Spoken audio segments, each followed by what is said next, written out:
Wow. We are back.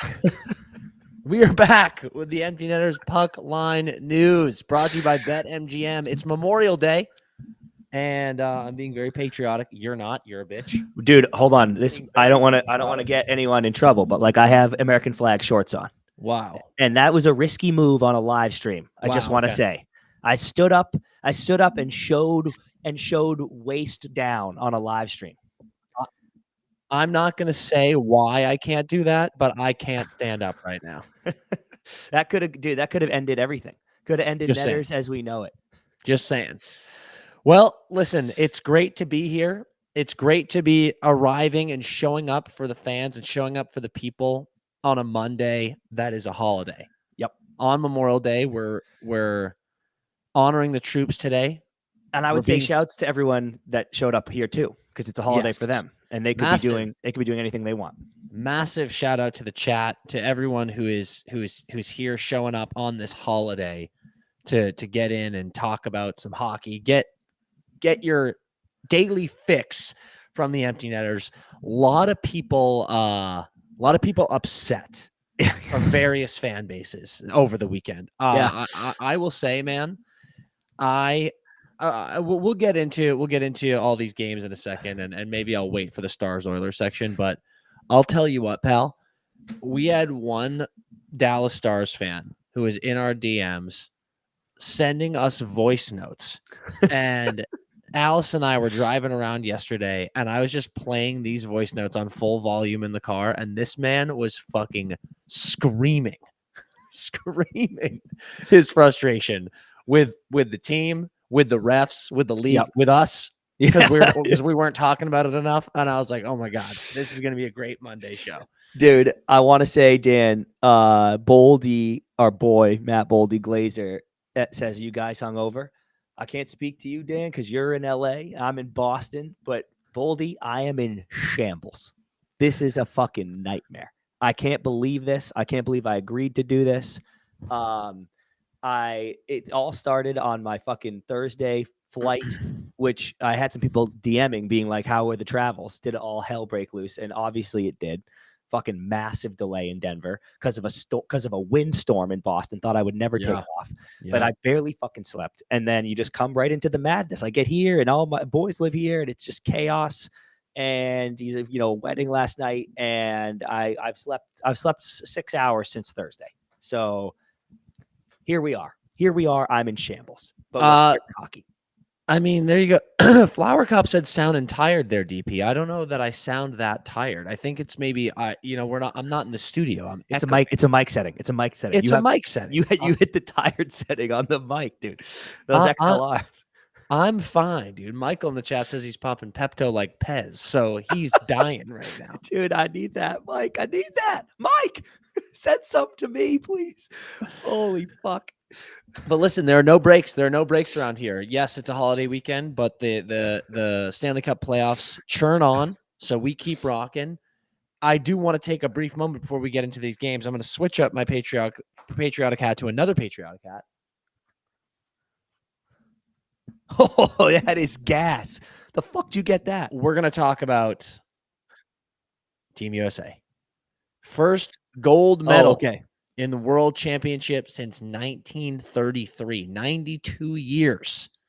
I don't even know how that happened. I don't know how that wasn't talked about more. Same. But the boys showed up.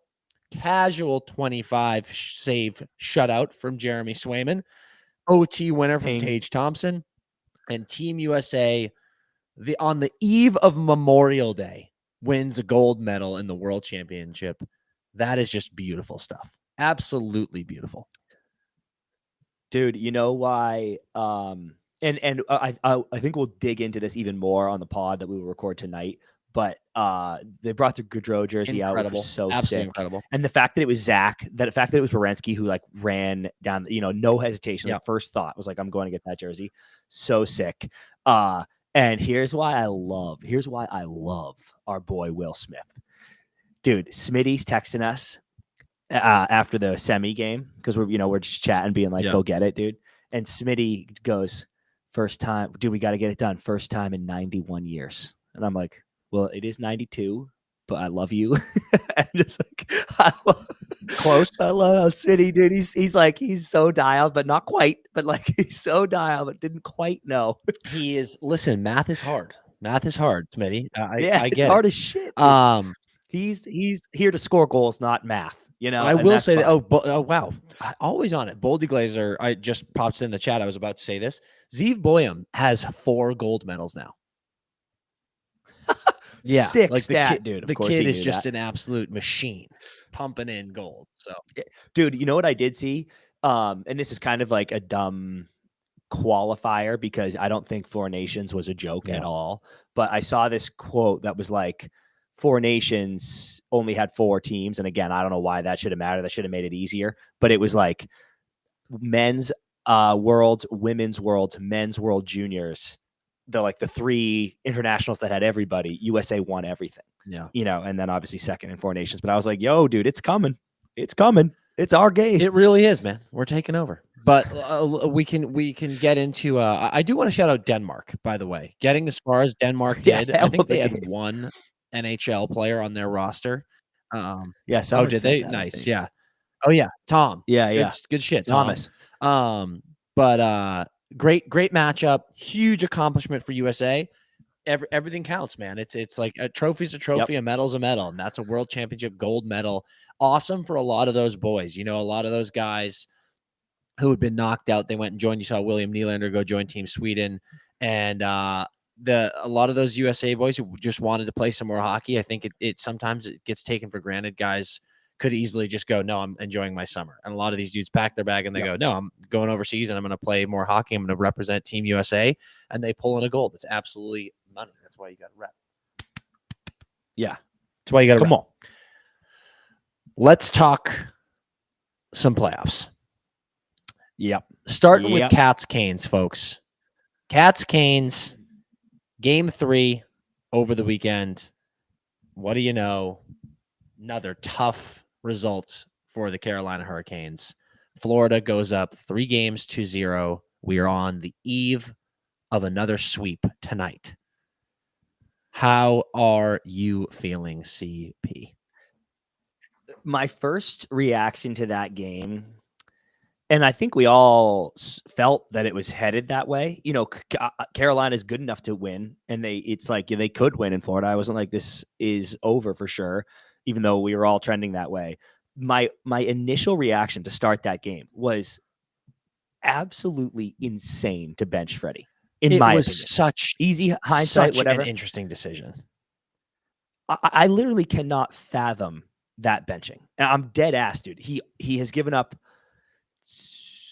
10 goals, right, in 2 games. So I'm not being like it's fucking dialed. He's been incredible, but he has been incredible all playoffs up until this series.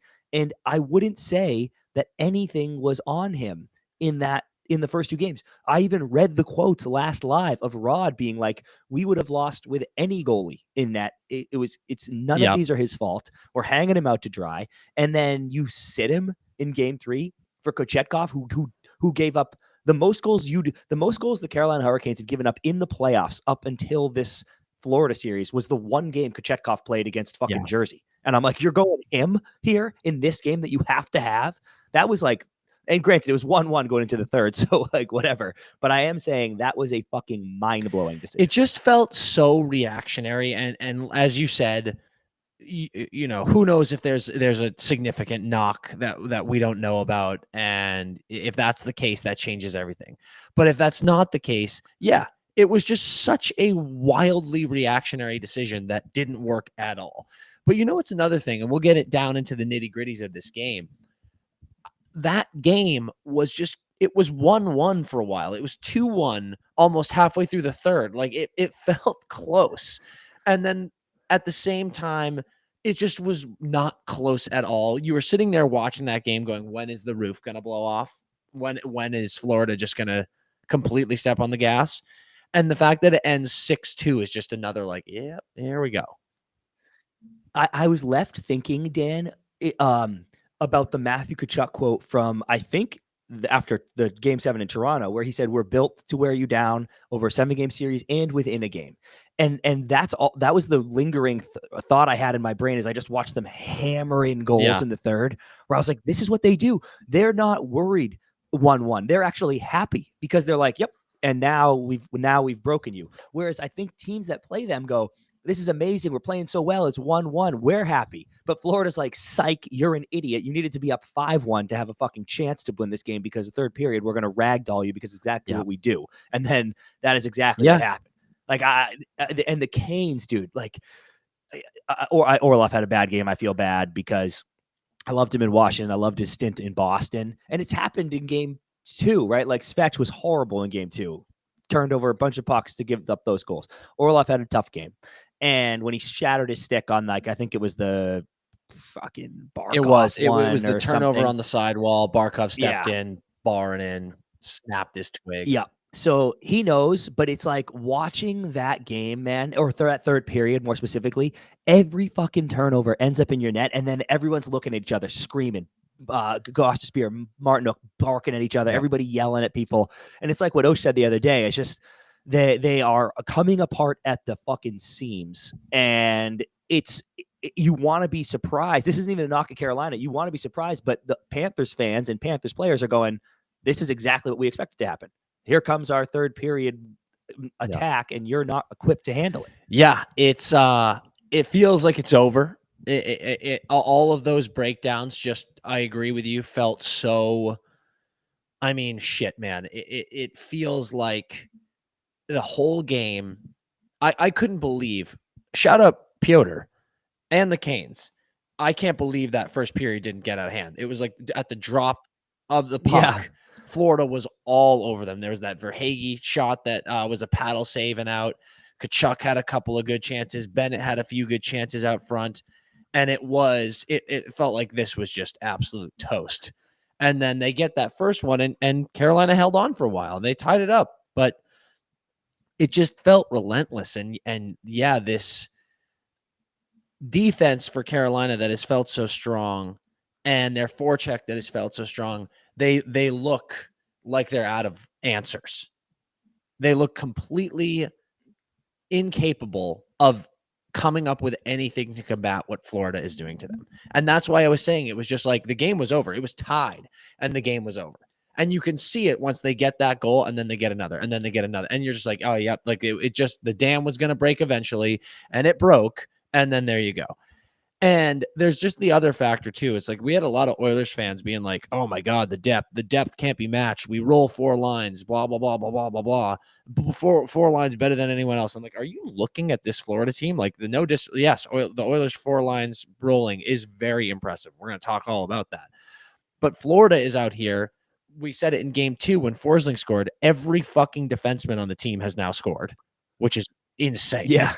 And then you get Rhino, your best goal scorer, goals out. Boquist steps in, immediate goal, disgusting goal too. It's like disgusting, dude. Depth, dude. What the fuck are you talking? Like, this is the Mariana Trench with this team. It's out of control. Nice reference, Dan. Nice reference. Deepest part of the Pacific Ocean, deepest part of the world, Mariana Trench. Not a lot of people know that. Dan knows that. He's fucking dialed in on a tired Memorial Day. Hey, that was special. Say I sound tired again, you sons of bitches. That was special. But it's mental, dude. It's absolutely mental. And you know, I don't want to harp, but it's like you mentioned it, dude. The teams fighting each other. These guys are ripping cheap shots left and right. We hope Rhino's okay. Hope Mikola's okay. Let's talk about Kachuk going at Aho. Yep. I loved every second of that. Mm-hmm. And every second of the quote after, where I don't know if you saw it. The exact verbatim was something like, there were 20 dudes in line to do that.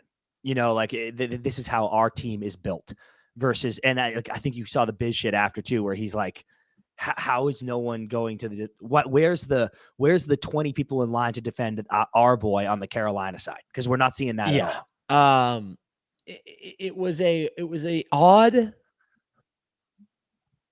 listen, at the drop, Kachuk looked like a chained up dog. Like he was just like jumping in, and I was like, oh, Jesus Christ. Uh-oh. Comes in, cross check to the back, cross check again, butt end, slash, follows him into the corner, jumps him.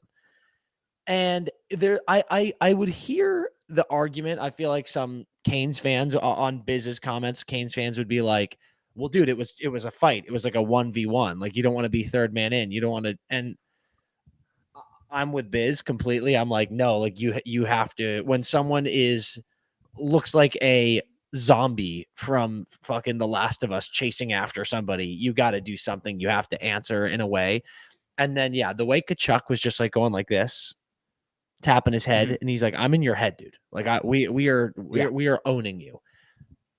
It's that it feels like that is what's going on. And I have just been very surprised with the response from the Canes team and frankly their whole fan base, and that this is not a shot at the fan base going into this, right? After round one, they were the favorites to win the cup. They were the favorites to win the cup. People forget that. After round one, after round two, they were the favorites to win the cup. You saw Florida get past Toronto. You saw Edmonton beat the wheels off of Vegas. Carolina was still the favorite to win the cup. And now here we are. The narrative was no one believes in us. Everyone discounts us. They don't care. Oh, you beat this team. You beat that team. Doesn't matter. You guys aren't that good. You're not that strong. Blah. Everyone was rubbing that in everyone's face.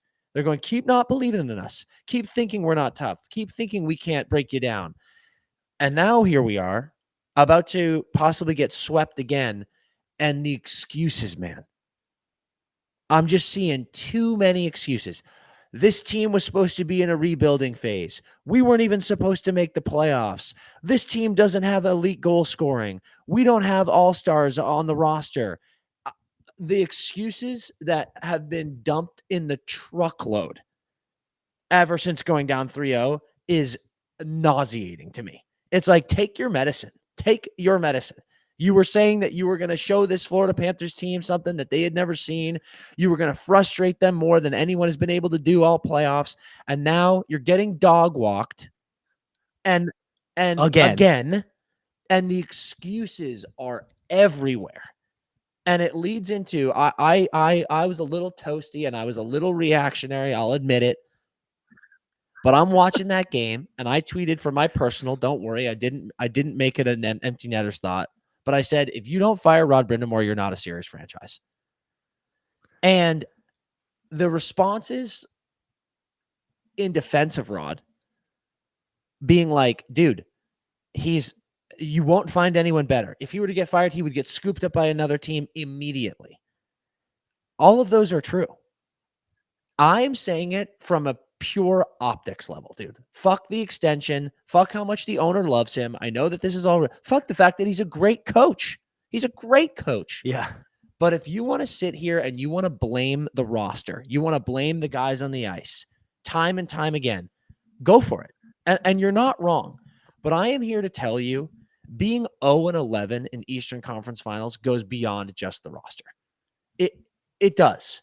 There's no way you can just consistently make it to the Eastern Conference Final with a terrible shit roster. And, oh, yeah, that's as far as you're going to get, and you're going to get swept in the Eastern Conference Final because the roster stinks. Grow up, guys. There's just it's simple. There's no world where it is that easy to just break it down to it's the guys on the ice. Coaching doesn't matter at this level in the playoffs. I assure you it does. Dude, it's a tricky one for me, man, because you talk about the Canes. To go back to your first point, the Canes, the hype train is a real thing. Okay. And I'm guilty of it. Canes fans were guilty of it this year. So I don't blame anyone for ignoring some of the deficiencies that they thought and now going, fuck, we don't actually have some guy. Like, right. Like, that's a real thing that can happen. But the criticism I will give myself and a lot of Canes fans is the narrative wasn't so much like we do have elite goal scoring or we do have the best goalie. They were kind of admitting what the team was, but they just said there's a chip on our shoulder this year in the way there wasn't before. That's why we're different. We have something to prove. Keep fucking doubting us. Watch what we do with you. And for a while, it looked like they were doing that. And not just because they have an easy path. They did have an easy path, but they ragdolled those teams on the way. You know what I'm saying? It wasn't like they beat Jersey in 7 and then Washington in 7 and we're going, well, whatever, that was an easy path. They fucking rinsed them in gentlemen's sweeps and it never felt close, right? So that's why you were like, well, we are a little different this year. I was just going to say to the chat keeps saying 0-15, and guys, chat, Rod is 0-11 as a head coach. The Canes are 0-15 in their last Eastern Conference Finals game since the Cup. Yes, but Rod as a coach is 0-11. I'm fucking sharp today, dude. Well, careful, chat. Careful. Yeah. Bang. There's the lower third everyone wants. And dude, what sucks is what I won't allow to be walked back. I will allow to be walked back. Our roster is a little worse than these other teams. We don't quite have the goaltending. We don't quite have the elite talent. I'm okay with Canes fans being like, fuck, my bad. What I will not accept the apologies for, and again, I did this too, is we are different this year. It's a new Canes. And now going, well, we weren't different, and I didn't know that. I'm okay with that. I'm okay with people. It's like learning new information. I always say to UCP, there's nothing I fucking hate more, and I shouldn't even admit this because now people will know it gets under my skin. There's nothing I hate more than when you make a statement reacting to what's going on, and then people go, "This take aged like milk," and I'm like, dude, that phrase is for a prediction. Like if I were to go like this, Vegas Golden Knights are looking amazing in this game. They're going to win the Stanley Cup. That take could age like milk. But if I'm saying in a game where they're beating the shit out of someone and I go, the Vegas Golden Knights look sick right now, and they win that game, and then games later they get eliminated and people go, this take, I'm like, no, dude, you are learning new information. And you were there, you can then respond to it. So a Canes fan who does that, that's like, we are different. We're back. And then this happens and they go, well, in fact, we're not different. I'm like, good for you. It's the ones who go, well, it's, we are different, but it's the roster's not. That's when the excuses. I'm like, no. We need to acknowledge that it's like, this was not what we thought. It was not what a lot of the fans thought it was. Like, it's just. So I was going to ask to now address your second point from before about Rod, about our dear leader, our Supreme Chancellor. Dear leader Rod? Dude, I was going to say, is he coaching for his job? And then we had this discussion last live. I think nothing changes perspective-wise unless they literally get to game 7. If they push it all the way to 7, fine, there's a new outlook on this series. But 4, 5, or 6 is the same bullshit. 4 is obviously horrifically bad because it's just like the narrative of the triple of the 3-burger sweep, dude, is insane. But even if it's 6, this is a clown show. Unfortunately, and I know you're like, he's going to get fired. You're not a serious organization if you don't fire him. Here's one problem for you and everyone in the chat, and Mike and Laura. He is supreme leader. You do not fire. You do, it's not about do not fire. You cannot fire supreme leader. You can't fire him. He would have to literally. He fires you. He fires you, dude. You want to try to fire him? You're fired. He is supreme leader for a reason. He is in charge. He makes the decisions. He is going fucking nowhere, dude. Nowhere. This is his team, and he decides what to do with it. And Dan, I would give him all the credit in the world if he literally fired himself. If he went like this, I'm stepping down, and I am knighting a new supreme leader to run the Carolina Hurricanes. That I will accept, but that's the only way this is happening. Period. Even if they lose game 4, 10-0, he will go, I'll see you in October. You're right. And the thing that I find, I will echo that. Rod is going nowhere. Everything I'm saying, I stand by, I believe in, but he is going nowhere. Rod will not get fired. Even if they get swept, he will not get fired. The reason I say it, and the reason I tweeted that, is because it's the same thing as the Leafs, man. You look at the Leafs, right? The last 4 years, 5 years, the core 4. People go, oh my God, you got to blow up the core 4. And people go, absolutely not. Are you insane? These guys are so talented. They're some of the best players in the world. What are you talking about? To that, I now say, and we'll see, but you are now staring down the barrel of losing Marner and John Tavares for free. For free. They're just with no wins, with one or I guess 2 first-round wins. they pulled over on on the side of the road, and there was a big field, and they opened the door and they said, "Go, you're free now. Just go run out, run to LA, be free, run to Vegas." And they got nothing back for it. That's what they're about to see. So when people go, "Why would you trade them?" That's why, guys. This is hold on. Dan, Oh yeah, go go. quick. Yeah. Just an elite comment from Melissa.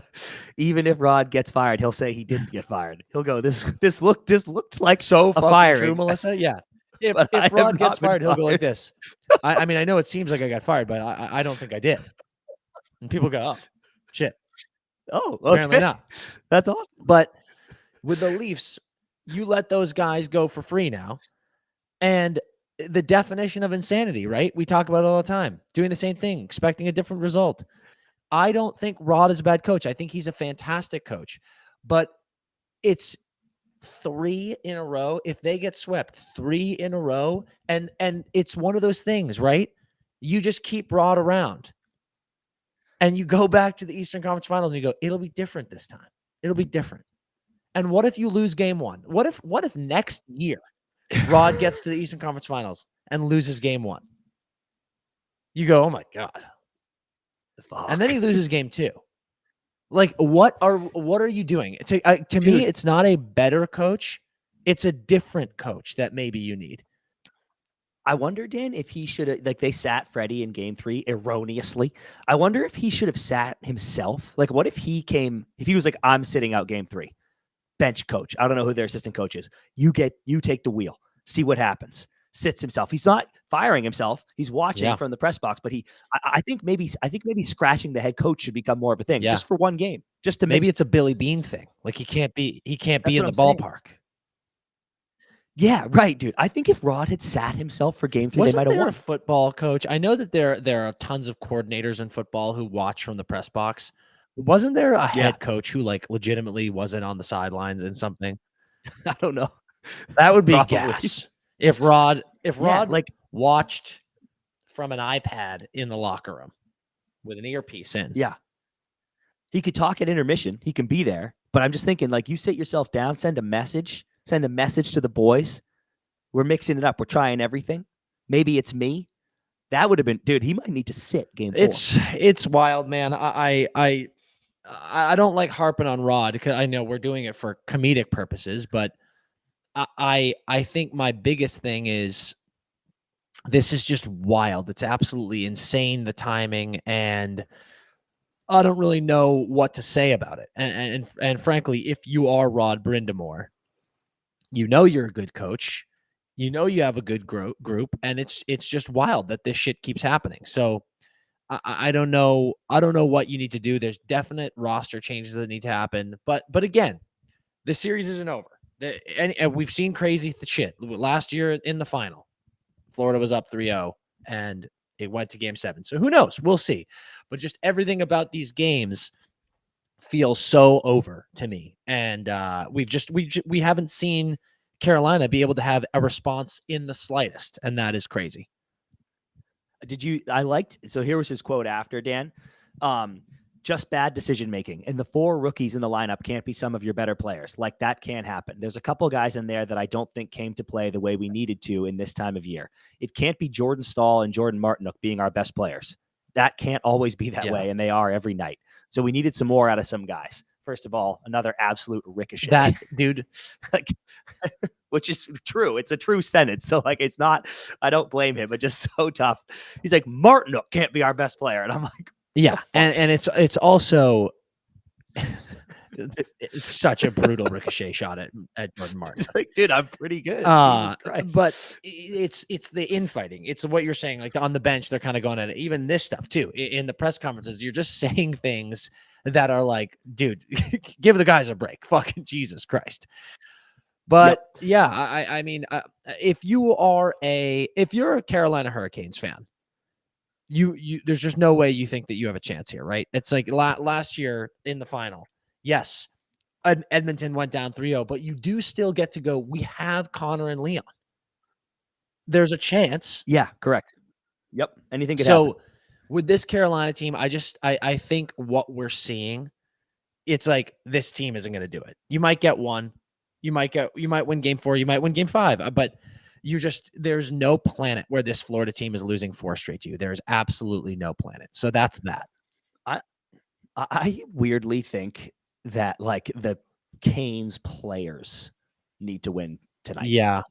Literally, I know they're going to lose the series, but I legitimately think like they might need to win tonight for their mental health. You know, like maybe the another sweep would inspire them to have the hardest training summer of their lives. Maybe that could be just what they needed. But I don't know. I just think literally for the mental block, the mental wall that is being built in their domes right now, they might need to just win game 4 to be like, okay, Christ, like now we don't have to listen to this forever that we got swept again. Yeah. That's fair, actually. Like, I think about the core guys. Like, I think about Aho, I think about Jarvie, Slavin, and yeah, it would be great for them to get a win. It would be very good for their mental toughness. But I think I'll leave this series with being like, if and when, frankly, man, if it's tonight, if it's Wednesday, and it's in 5, whatever. This is just like, you have to go into this offseason being like, we can't keep doing this. We can't go back to, like, let's see, you run it back with this group. Maybe you make one addition here and there, and you're like, yeah, we'll get back to the Eastern Conference Final and probably get shit pumped by somebody. It's like, you cannot do this. Like, you would rather, and I actually think Canes fans would agree with this, and Canes fans in the chat, but chime in, because I'm very curious. If I were a Canes fan, I would rather drastically retool this team and lose in the first round next year with some like younger guys and try something different than just do this again. Yeah, probably true. And I think, I think Melissa put in the chat, did they rule out Mikola and Greer? I haven't checked the injury. I don't think they've been ruled out yet. I think it's like I think it's a, one of those situations where we're just waiting to see. Yeah, because I know, and like Reiner looked fine. I don't know if you saw him in that clip in the locker room pregame game 3, but I know he didn't play. But he doesn't look like he's not in like a knee brace. He was like popping around the locker room in his flip flops. So I think those guys, all 3, whether they play tonight or not, are going to be okay moving forward, which is great for Florida. Yeah, okay. Melissa says they did. And and then also Lore, EJ, Michael, all Canes fans are being like, they agree they would rather try something different, to my point. And I think it's smart, dude. It's like, this is just not it. It's not. Yeah. So all 3 of those guys are out tonight. And Florida, I mean, my God, you said earlier, Dan, the depth. It's not just Florida's depth. It's like their scratched player depth. Like, they literally have a whole nother line that could just play. So you borderline care, but this is your shot. Carolina, you got 3 starters out. Go win a fucking game so you can look at yourself in the mirror in the summer. Because if they miss all those guys and then you still get bagged, it's a total nightmare, CP. It's like, it's beyond nightmare.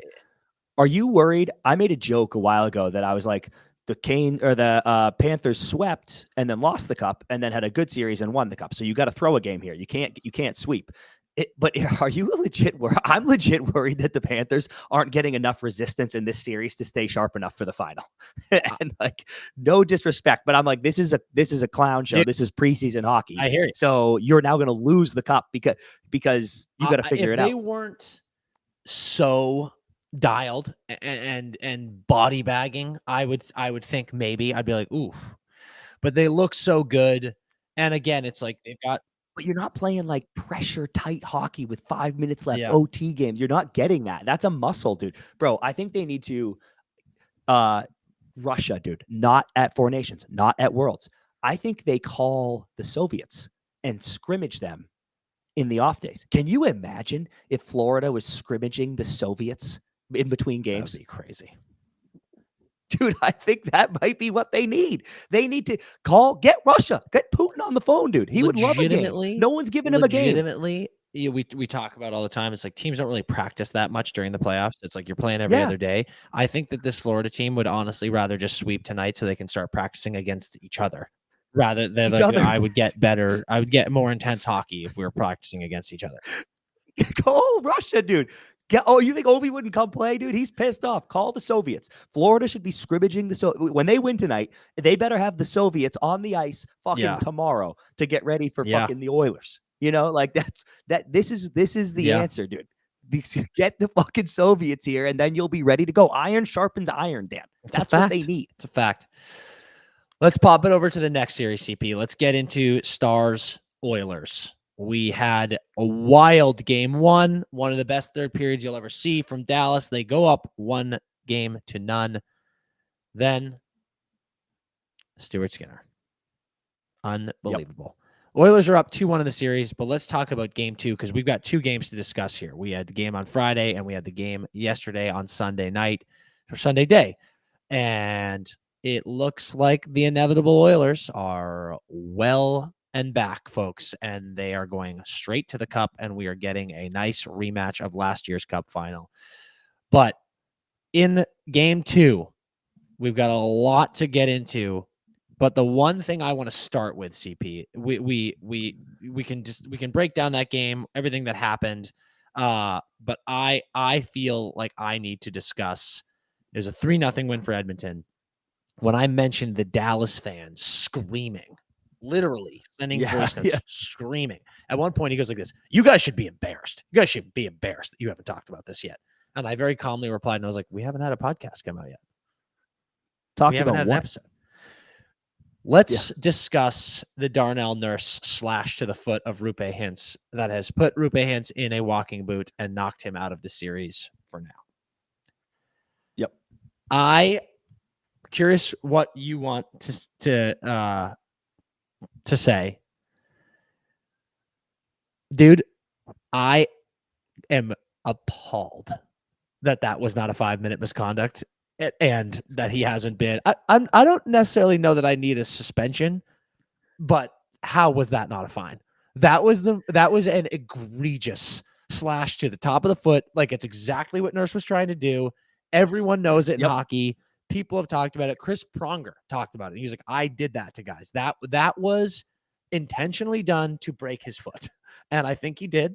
And I am just like, how do you not 5-minute that guy? And that was brutal, dude. That was like a turning point in the game. And it just sucks. And now it sucks because you have DeBoer making comments, and now that's like Edmonton and Edmonton fans, rightfully so, smartly, are using that as bulletin board. Like, they're like, oh, DeBoer bitching. But DeBoer's right. Like, his comments were so correct. He was like, do you think if Connor McDavid got slashed on top of the foot and carried off the ice and left in a walking boot, we wouldn't see a suspension, a fine, or a 5-minute? Like, give me a fucking break. And he's right. He's totally right. Dude, okay, I might have a different take on this. So what did Pronger say? I didn't see his quote. Did he say, he said he did it to guys, but did he say, and I got 5 minutes, or was he like, this happened? No, he was saying, like, because there were people, I think Biz made a comment that was like, that is like, I don't know how that wasn't a 5. Like, that you do that on purpose, like that, right on the nerve, on the bone. Like, you hear that dead thud, that is meant to break a foot. And Pronger was just like, yes, I can attest. Like, that is because I think a bunch of people were like trying to claim that Rupe was like diving. And Pronger was like, no, dude, that is a fucking very clear, horrible feeling. And people do it, and it sucks. So I think because Witt was like, that happens 100 times a year. Like, that's like, and it is. You're spot on about the intention of the play. Because, like, if you watch it, Rupe gives him. Hold on, I want to say real quick in the chat. Cam Moger says Blue Hat is a figure skater. And my question for you, Cam, is: are you an Oilers fan? You fucking hypocrite. But dude, clown. So I think Rupe gives him something, and then he slashes him back. And I think that's a play that happens all the fucking time. And like, yes, you are right. He's trying to crack you on the top of the foot, but that's a play that happens all the time. What I wonder is this, and somebody, if I don't know if anyone can find this in the chat, but the rule in the rule book, I think it says in the review about a major, the severity of the result can affect the call. So for example, if you just high stick me in the face and it's like a normal 2-minuter, but you like cut my eye open, like you knock my eyeball out, they're allowed to go, that was a regular high stick, but you happen to knock his eyeball out of his socket. So it's a 5. The intention was a normal NHL penalty, but the result elevates it, I think. And someone, if you guys can find that, let me know, because I swear they flashed it on the screen. The severity of the result can impact the 5. So with that in mind, in real time, I thought it would get elevated to a 5 because of the severity. I do not think at all that it was a 5-minute major worthy action, in my opinion. I just thought that was a slash on the foot, happens all the fucking time, 2-minute minor. And then you could go, well, he actually shattered his foot, so it's a 5 because of the result. Now, if I have that rule wrong, if anybody can find it, if that's not in the rule, I take it back. I think I saw that. If that's true, I would have elevated it to a 5 for the severity. That's it. Because I do think the slash was a regular 2-minute minor.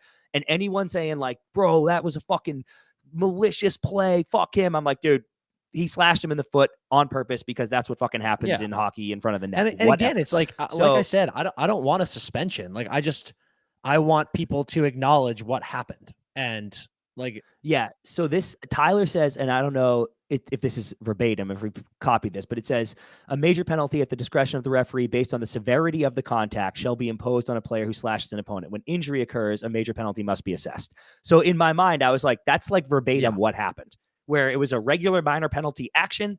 You shattered his foot. You will receive a major because of said shattered foot. So like, okay, like I was like, that should have been a 5. But dude, I didn't want a sussy. Neither did you. No, I think you said, but I didn't want a sussy or a fine. Now, here's the other thing.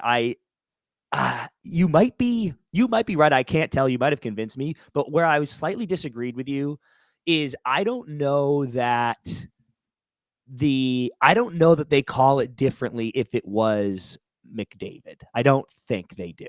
And I think you do. And DeBoer obviously does. But I was like, dude, I think they would have just been like the same thing. They would have been like, that was a slash, 2 minutes. Because I don't think he gets a favorable whistle, honestly. He draws a lot of penalties because he's a mutant. But like, I don't think Connor's, I don't think I'm often like, oh, wow, they only called that trip because it was Connor. No, do you feel that way? I think it's such a talking point. And in fact, I think a lot of, by the way, I'm trying to find that Pronger tweet because someone was like, that's not what Pronger said. And I'm pretty sure it's like exactly what Pronger said. And again, I don't know if that got misconstrued. I didn't say Pronger was saying that should be a suspension or a fine.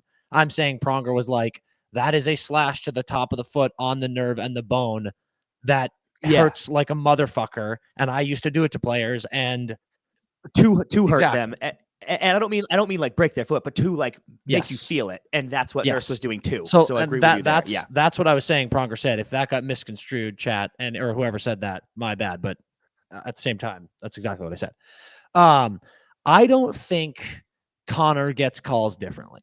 Like, I don't think that he gets preferential treatment. I don't believe in any of that bullshit. Anyone who bitches about, Teddy just said in the chat, Pronger said 2 minutes all day.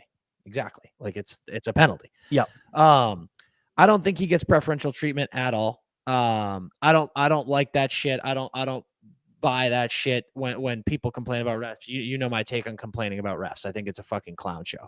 The other thing I'll say that's obnoxious that some Oilers fans say is that Connor is like Rob Gronkowski. Like he gets no whistles. He's got people hanging all over him all game long and he never gets a call. That's bullshit too. It's like, I don't think that that's true in the fucking slightest. The one thing I do agree with DeBoer on is if Connor McDavid in this series got his foot broken on a slash, there would be more chat about it. No doubt about it. Yeah. I think I do hear that. Do you think if Miro slashed Connor's foot and broke it, do you think Miro would have been suspended? No, for a game. No. Yeah. Okay. I don't. Did DeBoer say a suspension? I think he was. No. I was just asking like what you thought the league might do if it was like their biggest superstar going to miss time. I think, dude. Here's my actual take on all of the aftermath of that. Regardless of what you think, and you, me, anyone in the chat, regardless of what you think about what would have happened if it had been Connor. right? If you think it would have been the same rule, if you think it would have been a 5, if you think it would have been a sus, I cannot have DeBoer saying that in the post game. Personally, I am just like, bro. I know, and Knobloch even said in response to that, he was like, he didn't chirp DeBoer because he was like, it's just emotions running high after a playoff game. I get it. But dude, I like you just shut up. Just shut up. Be like, it sucks. We lost a guy. I wish it had been a 5. I would have even heard him be like, it should have been a 5 because I think it should have per the rule that Tyler pulled up. That should have been a 5. So I wish DeBoer had gone. That should have been a 5. Could have changed the whole game. We feel hard done by, but I just can't have you saying that about McDavid in a fucking series that you're going to lose. So I said now. it's bulletin board material. And I said, CP, or I got it here. Pronger said, I can attest. All the guys that I did this to can attest to it as well. It hurts when all you hear is a thud. You know it will do some damage. Probably got him on the nerve. That's exactly what I said. Like, he's like, yep, that is like, I did that. It hurts. It injures people, and it fucking sucks. So that's like, you know what you're doing. That's all it is. You know what you're doing. The one thing that sucks, and like I think Biz's comment, which I thought was very, very good and smart, was it's not a hockey play. Those are the tough ones. It's like, and again, dude, we don't need to spend more time on this, but it does suck. Like, one of your best players is knocked out of the playoffs now, and it wasn't a hockey play. I wonder, do you think it's broken, or was it the nerve? Definitely broken. Yeah, it's interesting though, because it can't be that bad because it's it's bad. You have a broken foot, but it's like he skated that morning and it just like hurt too much. I think it's a pain. I think they're like, your foot's broken. It's a pain management thing. So if you can go, then go. So I don't think he's like done. I mean, he might be if this goes 5, which it might. But yeah, no, it's a huge factor. I mean, it's your fucking first line center. It's a fucking massive swing. Yeah. So, I mean, we'll transition from that in saying that, like, yeah, it's just, it's tough. You got Darnell, also ricochet shot by you to say if Miro Heiskanen / Connor McDavid, comparing him to Nurse. That is just tough sledding, dude. Well, I was a compliment to Nurse. It was a compliment to Nurse. I was saying that's how good you are, sir. And I respect your game. But yeah, I mean, that is a brutal break. No pun intended. You lose Rupe Hintz for game 3, and we'll see beyond, but we get into game 3. Brutal loss at home. You let Stuart Skinner get a fucking shutout. Again, it's like, no disrespect to Stuart Skinner, but it's what we always talk about. It's like, this guy is Jekyll and Hyde, and you just can't let him feel hot because he will get a fucking shutout. He will. Yep. And you let that happen. Now you come to this game. Let's talk about the fucking penalty at the beginning of game 3. Yeah, what was that one? The delay a game that was just like an absolute botched call. Oh yeah, like Christ. Brutal. And then the immediate as in the no call, and then the immediately ensuing Oilers goal. And I actually thought game 2, the Granny took a penalty in the first period that the Oilers scored on to go up 1-0. One of the softest calls you will ever see. The play on sketch. Yeah, so I tweeted immediately. I was like, that is soft as shit. And what's funny is the announcers who are told do not ever, they were like, that is a soft call. And then immediately after the period, ESPN had the game. Mess was like, that is awful. Like, that's Mark Messier. Yeah. Stanley Cup winning Oiler. He was like, that is awful. Yeah. Like, you cannot call that. Yeah. But we're not bitching about the refs. I'm saying all this to credit the Oilers. Dude, an inch, a centimeter of life, and they just fucking jump all over you. And it's incredible, the thing is, like, you can complain about it all you want, the missed calls, the bad calls, but at the end of the day, dude, it happens. It's hockey. You have to fucking respond. You have to go, shit call, kill the penalty. Dallas, you've got the best penalty kill in the fucking world. Kill the penalty, go down and score. And you get down in that game 2-0. Looks like you might be dead, but whatever. It might be game 1. And in that second period, you start on the PK, then trip on Draisaitl. As clean as a trip as exists by Steele. It was just like a tough one. He got his stick between his skates. Now you're on a 5-on-3 for a minute. And what does Dallas do? They buckle down. They show how good their PK is. They kill it. And they're all over this team. all over. That's the most dominant period of playoff hockey I have literally ever seen. Shots, that was absolutely shots insane. were 21-7, dude. Like they were the chances were like 10. They were 1. It was like 10 they were to 1. pounding them. And I was like, dude, this is great action. Like this team, I was just so impressed with the response. I was like, well done, Dallas. Like you're not going to let yourself die. You're coming back. 21 fucking shots in a period, dude. They were all outrageous, dude. We've seen 21 shots in games these playoffs. Like that's like the average shots all for the game. Over them. And they're playing great hockey. They're buzzing around, and then boom, they get a great Stuart Skinner standing on his head. But then they get a great one in. Yeah. They sneak a goal in. It's 2-1 now. 2-1 now. It looks like you're back.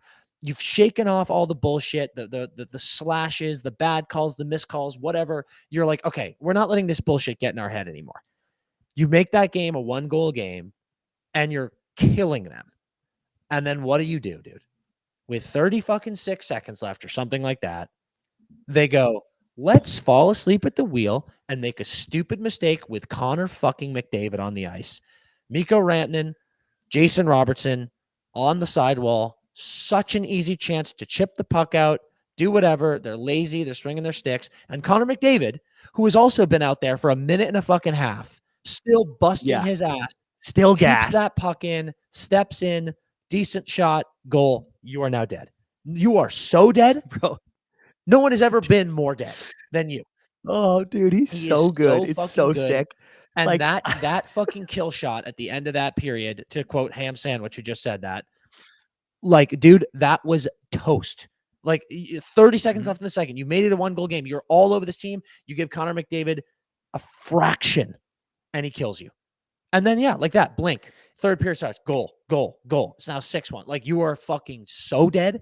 And again, it wasn't a shutout, but after that, you just lose any momentum you had. And now Stu Skinner locks back in, and Stu has like a fucking 30-something save performance, 1-goal game. It's like, dude, fuck me. And Andy just said blaming 6-1 on the refs is questionable. Exactly right, Andy. Like, dude, you lose a game 6-1, that ain't the refs, pal. Like, that is self-inflicted wounds and letting this team continue to dominate, which the Edmonton Oilers are. The Edmonton Oilers in that game looked better than they have all playoffs, in my opinion. And that is terrifying. It's terrifying for Dallas, and it's terrifying for Florida, frankly. Okay, interesting. So, all right, I mean, I have so much to say about this. I'll start with this bullet point. The Stars played bad in game 1. They played better in game 2, and they played their best game in game 3. And the results are the exact opposite. They literally won game 1 playing bad, and then they lost game 2. They got shut out in game 2, but I was like, they actually were the better team that night. And then they were the better team the entire game in game 3 and got fucking dog walked. So either if you're a Stars fan, you spin it, and these are all the quotes, dude. I might have even wrote some down, but the Stars had a million quotes after the game that were like, that's the best we've played. Like, it's okay. We just come out in game 4 and do that again because we know it will break our way. That's the Dallas spin. But the Edmonton spin is like, that was literally their best punch. They just had a 21-shot period, and they leave that period with 1-1 score in that period. Like, you know what I mean? The Oilers are so unfazed by Dallas's best game. So it sucks right now if you feel like we've been improving and just losing by more every time. So that's been absolutely insane. The McDavid thing, bro, he's obviously been so productive because he does more. Did you see that guy ask him after the game about? He was like, Connor, this isn't a question about your defensive game, and Connor almost laughed. Did you see that? He smirked a bit. It was a little bit. I was like, oh, careful, Connor. Stay dialed, Connor. If you're that, I can't have him laughing. I can't have him laughing, dude. Stay fucking. I'm telling you, dude. If Connor McDavid starts laughing, they're gonna give him the cup right now.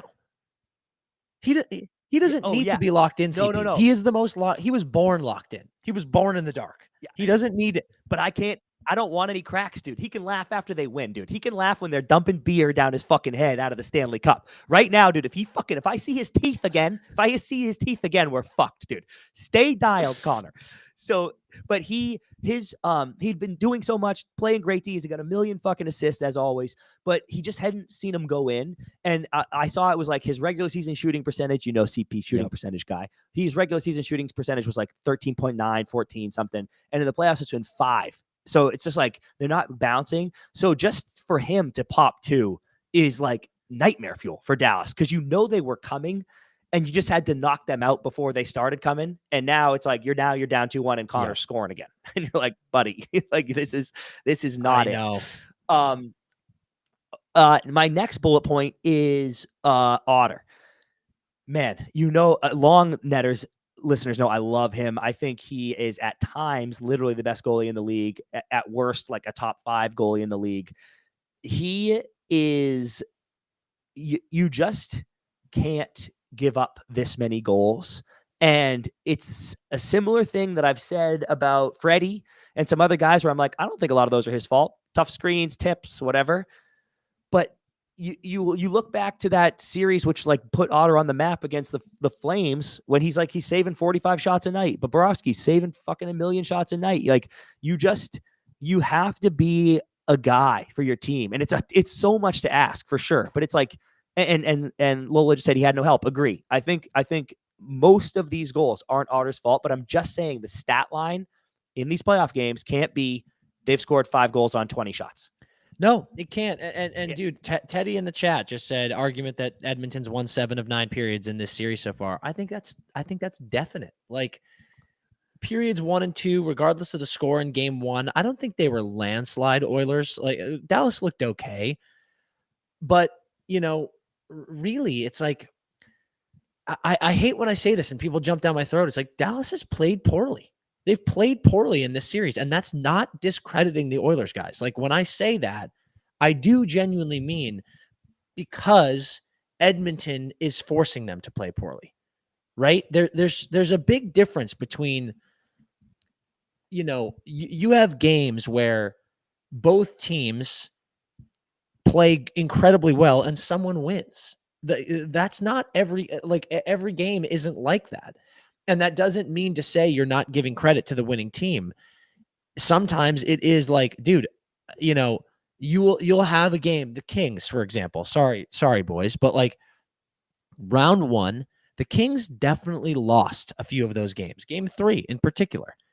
It's not to say the Oilers didn't play well, but if you watch that game and you're a hockey fan and you have hockey knowledge and you can't see that the most glaring thing that happened in that game was self-inflicted wounds by the Los Angeles Kings, then I don't know what to tell you. These games have been like, it's not like Dallas is shitting down their leg. They just look off their game, and that's a credit to Edmonton. Edmonton is making them play differently. So it's pointing at the fact that the Oilers, man, they're a very interesting and frustrating team because they do just break you down. They make you play in this very unorthodox way because of what they're throwing at you. And yeah, we talk about depth. It's like, how many more fucking times do we need to say Dallas's depth on paper is better? It is, but Edmonton's depth has been playing, with the exception of Florida, the best of anyone in the playoffs. It's fucking ridiculous, the people who are scoring goals on this team, the ways that they are getting wins. Like, we have multiple games where they have wins. Game 2, where Leon and Connor don't score. And you're just like, if that's happening, you're dead. Like, as we've said, Kings players said to us after round 1, they were like, we lost that series because of depth scoring. That cannot happen. But it's what's happening. So it's like, I wrote down, I love that you said that. I wrote down in my notes while watching the game, Dallas can, I wrote choke because I was just talking, but I was like, Dallas can choke and Edmonton can be great at the same time, because I do want fans to understand that, because I think Edmonton is playing incredibly and they deserve all the credit in the world. But Dallas, and I'm not even saying Dallas is choking because Edmonton is forcing them to. I'm saying Dallas is getting huge chances, huge grade A backdoor in the slot, open looks and they're missing the net or Skinner's making saves, whatever. And the Oilers are cashing those in. We called the Leafs for a while the emergency response team, right? Because it felt like every time there was slipping, they just answered. I'm calling the Oilers the executioners because they execute in them every time. They do. You know what I'm saying? Totally do. Oh, big chance. Bang, execute. Oh, need a big kill. Bang, execute. Whatever they need to do, they can play bad for stretches, but they execute exactly when it has to happen. They're the fucking executioners this year, and I'm loving it, dude. And man, I also wrote this down. The Oilers, shout out to all my Harry Potter fans in the chat, but the Oilers are goblin-made armor, dude. They only take on that which makes them stronger, and that's why they're so fucking fun to watch these playoffs, because there are inefficiencies. Right? Like there are deficiencies. There's our power play hasn't been good. Our PK on the road has been horrible. We've had inconsistent goalie play at times. None of those things do they let affect them. They only take on, okay, well, our 5-on-5 has been fucking great. Let's do that. Our power play at home has been great. Let's do that. Whatever can help them, they ride. Oh, scoring from 4 lines, boom, let's ride that. They have found ways to win beyond just it's the Connor and Leon show.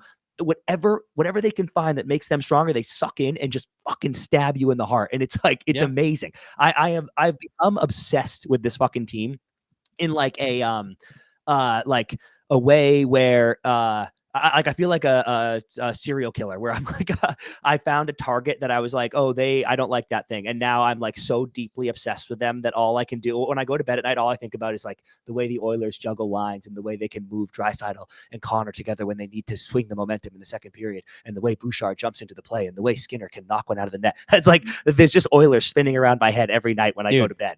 They are goblin made armor, dude. They are fucking executioners, and it's incredible. I legitimately, first of all, fantastic goblin made armor reference. The chat loved it. That was really, really good. I'm proud of you for that.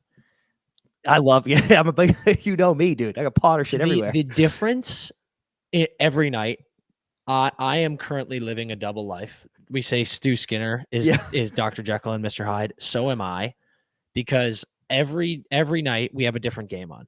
And when I pop on the Panthers Hurricanes game, I'm just having fun. I'm like, this is so awesome. I love watching these two teams play.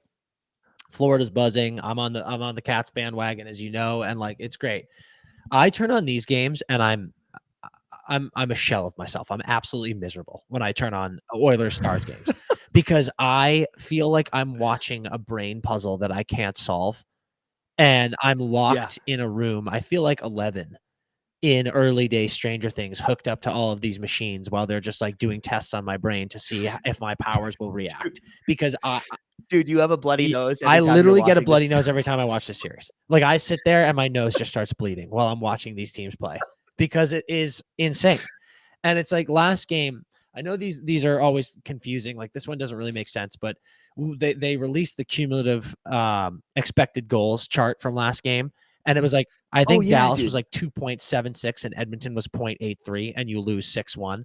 Now, I hate that because someone did point out, it's like Connor McDavid has a 3-on-1 in that game, and you're not giving them that an over 1 expected goal rate, but like, whatever, I guess you're not. The point though is like, you have 21 shots in a second period where you're pounding them. It's like Dallas, like, they kind of played better in that game, but like you said, it's just, they execute, the Oilers. So the executioners. That's that. Like, that is why you have lost. And I just watched this series and I'm like, I don't know what's happening. I don't get how this is happening. It's been going on for months now. And that is why I think this team I think they're the scariest team in the playoffs. I don't think that they can be figured out. They're a Rubik's Cube of a hockey team, and no one has had an answer to them. And I am just shocked that we had round 1. Tons of people picked the Kings and did not go well after 2 games. Lots of people picked Vegas. Vegas got fucking pummeled, back cracked by this team. And now here we are. Dallas gets that game 1 win that's now starting to look like a fluke, isn't it?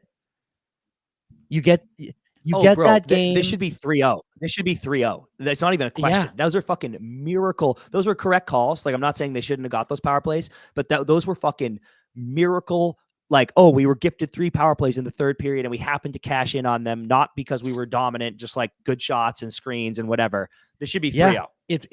I feel like a lot of Stars fans, like I tweeted out when it was 3-1, I was like, fucking inevitable Oilers, here we are again.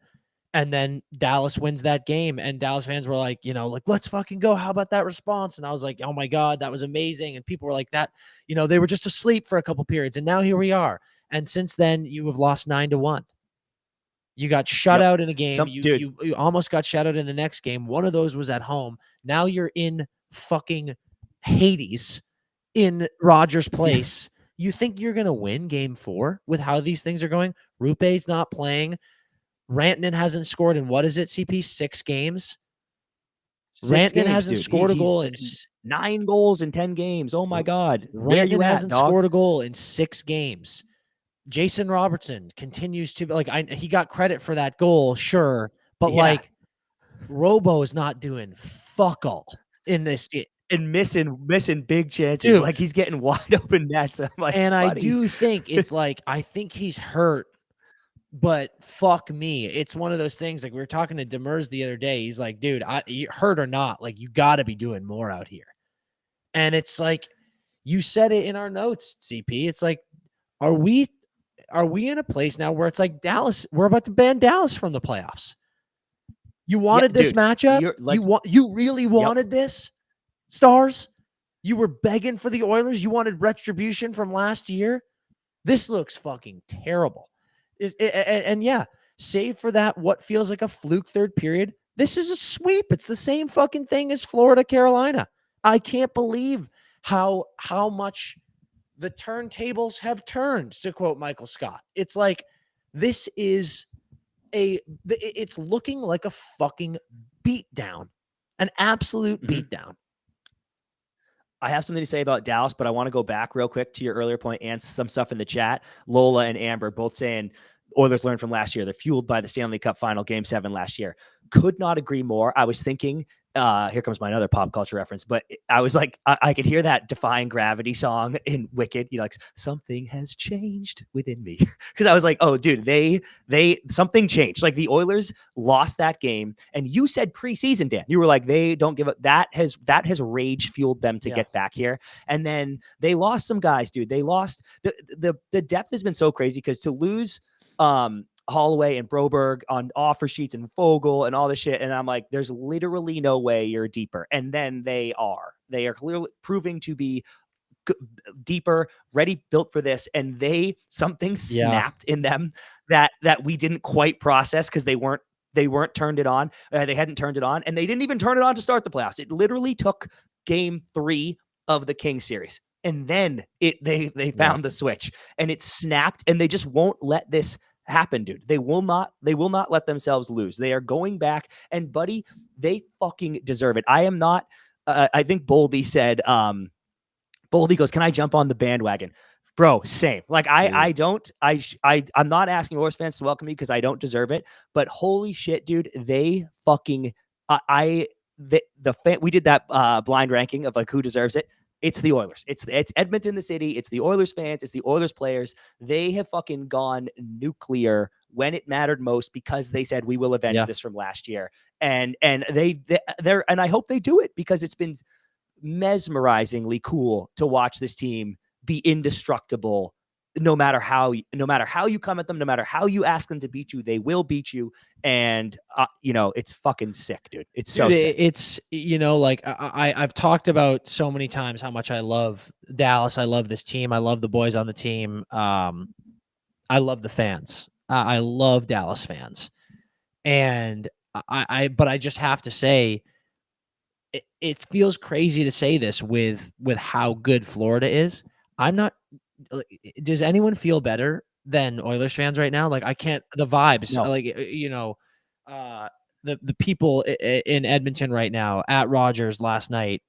Like, I don't think vibes could be better than for any team. It's Florida. Obviously, you're cruising, but I do think you look at Carolina as a little bit of like a, to your point, we're not staying sharp against this fucking team. Like, this is just crazy. Like, this is semantics. We got to just get out of here. You've got Rhino out, maybe Mikkola out. It's like all these guys are possibly are hurt. You don't know. Like if you're Edmonton, yeah, Connor Brown left the game. Hope he's okay. But like McDavid's awake all of a sudden. Leon's kind of awake all of a sudden. It looks like you're not even fucking trying against this Dallas team. And so many people thought this is going 7. It's going the distance. It's 2-1 in the series. And we're talking about it like it's over. And I hate to say it, it's over. This is over. Well, this is what I wanted to add about Dallas, Dan, when you were talking about like how they've their playoff history, right?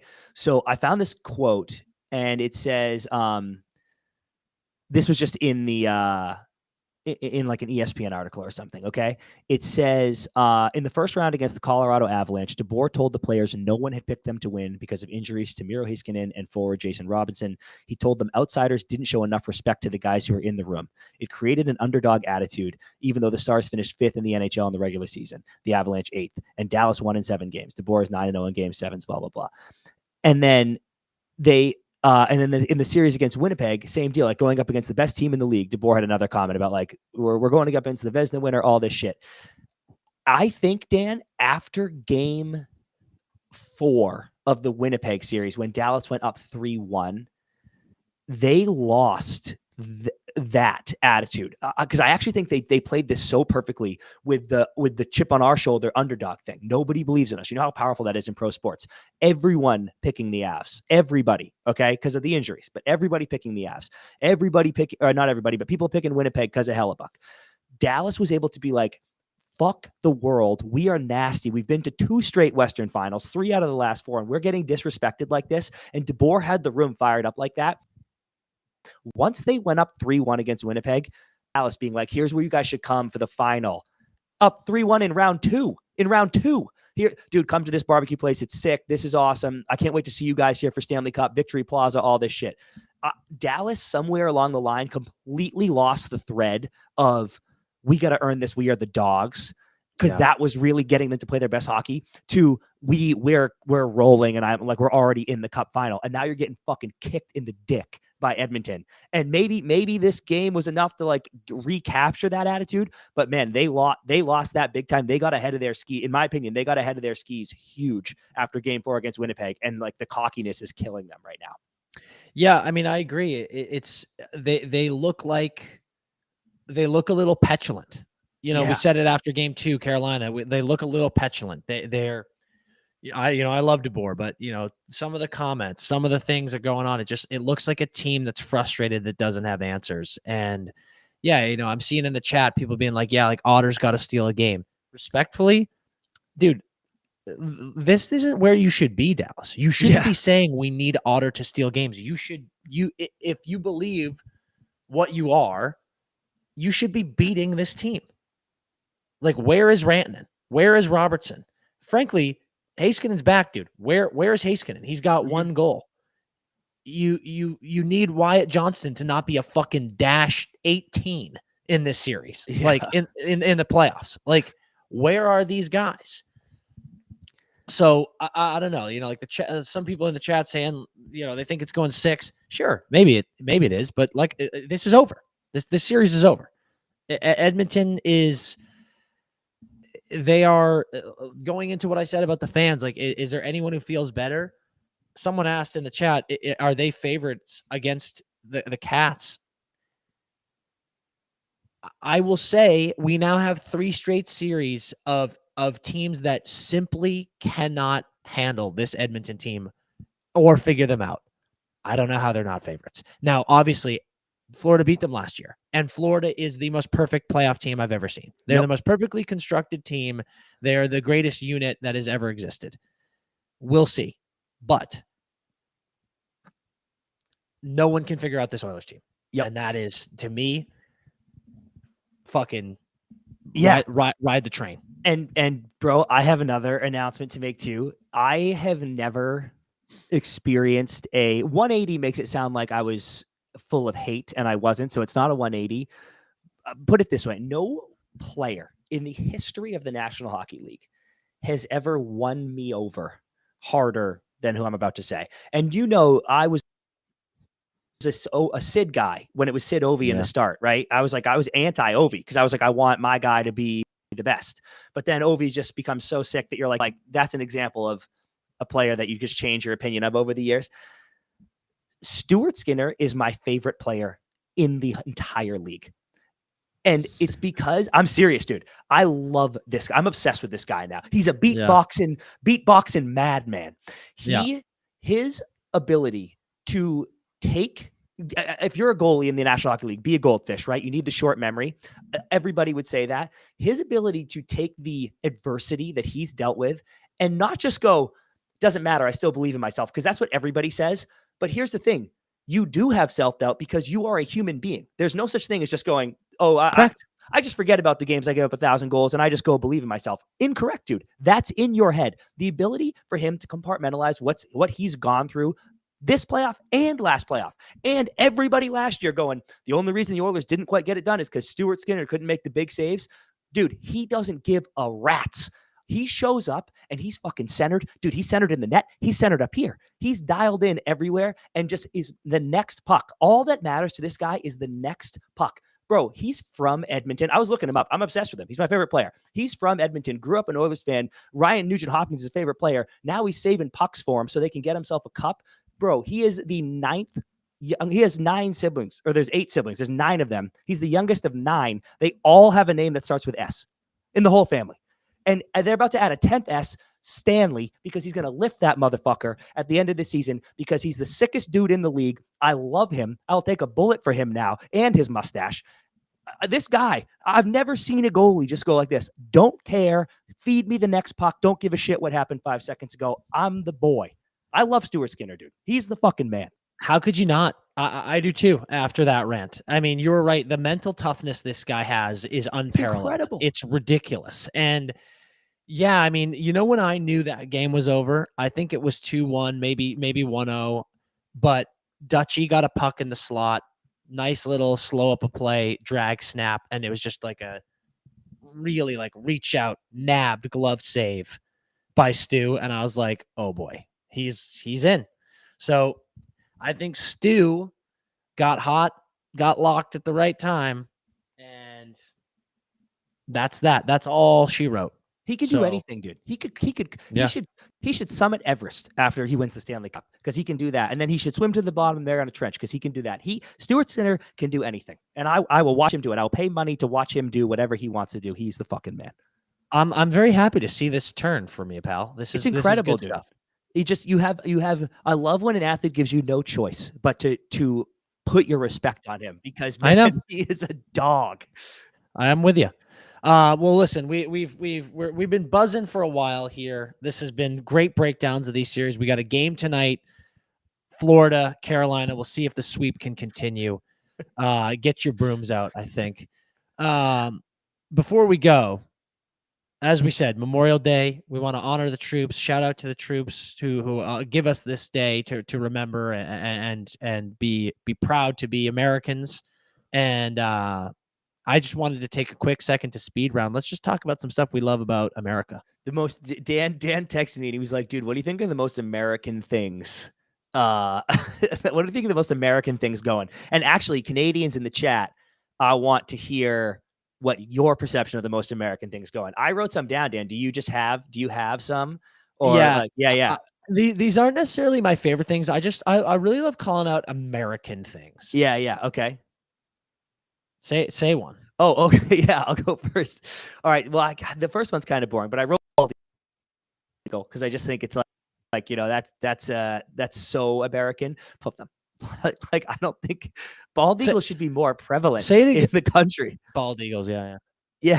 So bald eagles are sick. Bald eagles are sick. One that I thought of, I think joining run clubs is super American. That's just happening. And people are always talking about their run club. And I'm that's really good, Dan. It's a really American thing. It's cool that you can just be in a city and join a run club. Yep. Love that. Someone Kyle put grillin' and beers, and I love that because I had wrote down grillin', but specifically grillin' when you get 50 burgers just in case, but there's only 4 people coming over. Literally there's 4 of you and you're like, I don't know, just grab a bunch of meat. And then you 4 people eat 1 burger each. And then you're like, I just put that in the fridge. I put the 46 other burgers in the fridge. That's Yeah. very American. On that train, I think coolers of beer are super American. Yeah.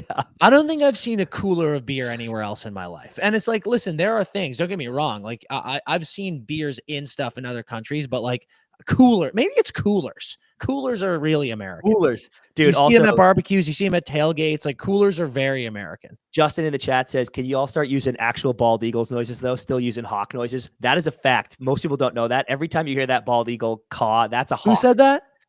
Justin in the chat. Hey, bald eagles sound weird as hell. Hey, Justin, shut up, dude. Shh, yeah, Justin, don't let people know that. Shut up. Also, it's very American to be able to use other bird noises as a bald eagle. That's super American. Yep, agree. Here's a controversial one, Dan. The moon. Super American, dude. I legitimately think, and this is a toxic thought, but when I think about the moon, I literally think that we own it, which is completely bullshit and unfair. It's the world's moon, but like we went there and stuffed the flag in it. So like the moon is American and it roots for USA hockey, and that's all I have to say about that. We JFK said we choose the moon. Like that's sorry. Yeah, dude. I'm sorry. That's ours. Another one that is not ours, but I'm claiming is fireworks. I think I looked it up. They were invented in China, but I'm like, no, Americans shoot off fireworks on the 4th of July, and that's all. We will have those too. Yeah. I milk substitutes is super American. I don't think you're finding in many other countries how many substitutes for milk we have in this country. Alice just said elevator chats. I think she means chatting in an elevator. No, just people being silent in elevators. Who talks in an elevator? People talking in elevators. That's pretty American. And also elevators are big in America. Yep. Some obvious ones, tipping culture, fucking chaos. And the units, inches, miles, Fahrenheit, fucking insane shit. Yeah. That's very American. Complaining about the DMV. Super. Fuck the DMV though, dude. Yeah, dude, it's really American. It's kind of universal. Like everyone in America. I don't care where you're from. If you bring up the DMV, people are like, "Fuck that, dude." Dude, here's one I thought: chanting USA. Obviously, no one else chants USA, but like, do other countries just chant their shit? Like, I don't know if I ever hear that. Aren't we the only country that's like USA? I'm like, are we just chanting our name? I think they have chants. Like maybe it's like their chants are cooler. That's the problem. That's what I'm saying. Like I think we're the only country that just yells our own name. Yeah, you don't think people in China are walking around going China, China, China, China? Like, I think it's like Iceland in the Mighty Ducks. Maybe it's like Eastland.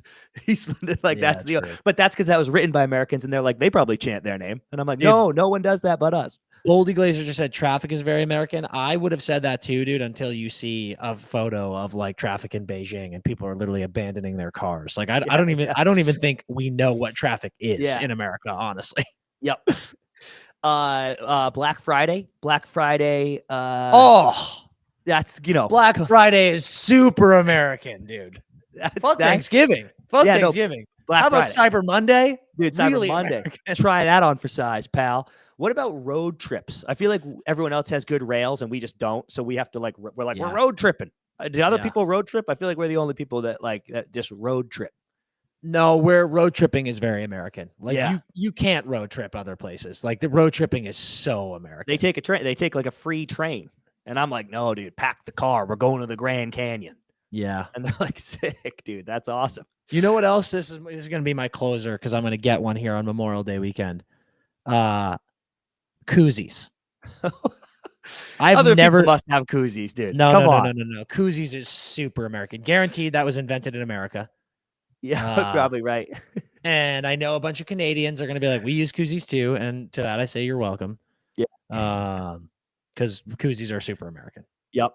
National parks, great one. I also wrote down college football. College football is like college football. Wow, good one, Chris. That's crazy. Dude. Kyle in the chat just said Euro trip, and I'm like, yeah, dude, they on a rail, but it's not a road trip. Like they're on trains. They're Oh no, wait, maybe he's saying doing a Euro trip, like Americans.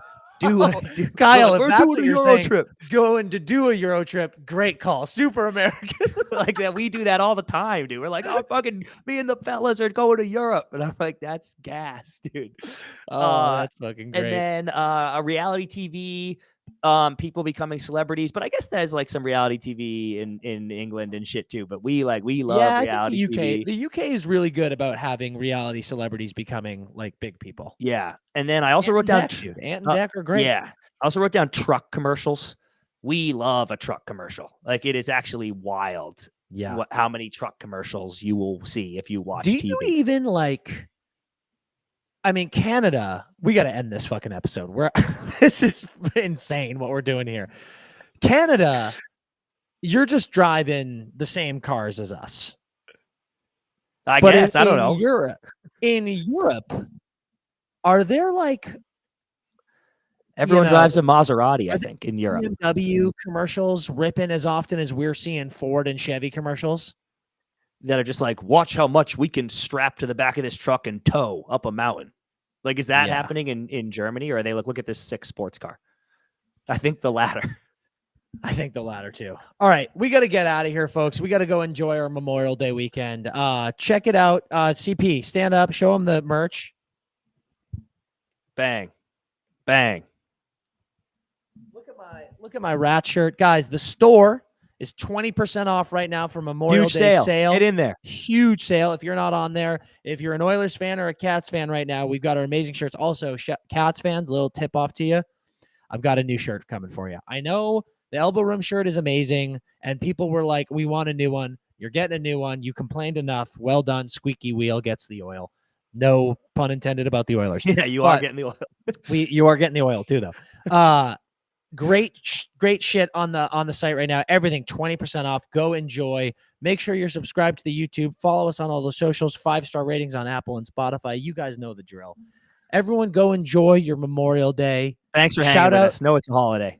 Yes, really appreciate everyone joining on a holiday. Unbelievable stuff. Shout out Team USA, winning gold at Worlds. That's amazing. All those boys. We tried to get a couple of them to join, but I think they are they're still drunk. I think they're enjoying themselves a little bit. Yeah. But we got some great stuff coming for you this week. Again, enjoy the holiday. We love you all. We will see you next time.